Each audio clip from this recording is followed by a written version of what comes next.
हर बच्चा दुनिया में ब्लैंक पेपर बन के नहीं आता।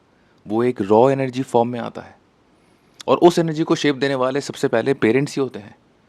15 साल की एज तक ना एक चाइल्ड के लिए पेरेंट्स सिर्फ माँ-बाप नहीं होते, वो उनका पूरा यूनिवर्स होते हैं। वही फर्स्ट टीचर, वही फर्स्ट गाइड, वही फर्स्ट मेंटर। सबसे पहला इमोशनल सपोर्ट भी वहीं से आता है और सबसे पहला सोशल नेटवर्क वहीं से कनेक्ट होता है। साइकोलॉजी में एक फेमस स्टडी हुई थी, Harvard centre on the developing child. उसके according early childhood experience literally brain के आर्किटेक्चर को शेप करती हैं।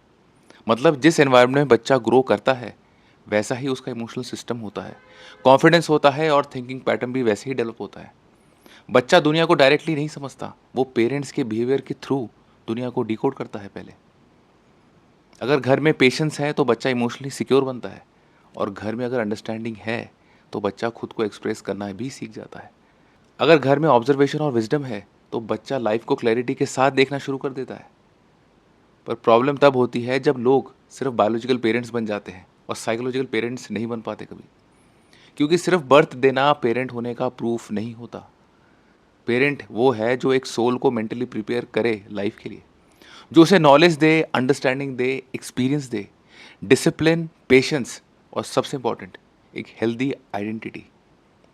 क्योंकि 15 साल तक बच्चा खुद को डिफाइन नहीं कर पाता, वो अपने पेरेंट्स की आंखों से खुद को देख रहा होता है। और अगर पेरेंट्स अगर इमेच्योर निकले, इमोशनली अनअवेलेबल हो गए या इग्नोरेंट हुए, तो बच्चा सालों तक बाहर की दुनिया में वो चीज़ें ढूंढता रहता है जो उसे घर में मिलनी चाहिए थी।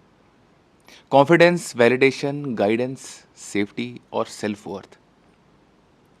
इसलिए कुछ लोग 25 साल की एज में भी ना इमोशनली लॉस्ट ही फील करते हैं, क्योंकि उनका इनर चाइल्ड कभी प्रॉपर्ली गाइडेड ही नहीं हुआ। पेरेंट बनना एक बायोलॉजिकल इवेंट नहीं है, एक साइकोलॉजिकल रिस्पॉन्सिबिलिटी है। एक नई सोल को दुनिया में लाना बहुत ईजी है, पर उस सोल को कॉन्शियसली रेज करना वो रियल मैच्योरिटी है।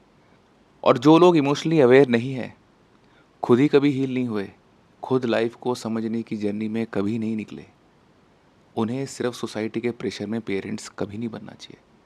क्योंकि एक इमोशनली इमेच्योर पेरेंट सिर्फ एक और कंफ्यूज जनरेशन ही क्रिएट करेगा और एक कॉन्शियस पेरेंट पूरी ब्लड लाइन को हील कर सकता है।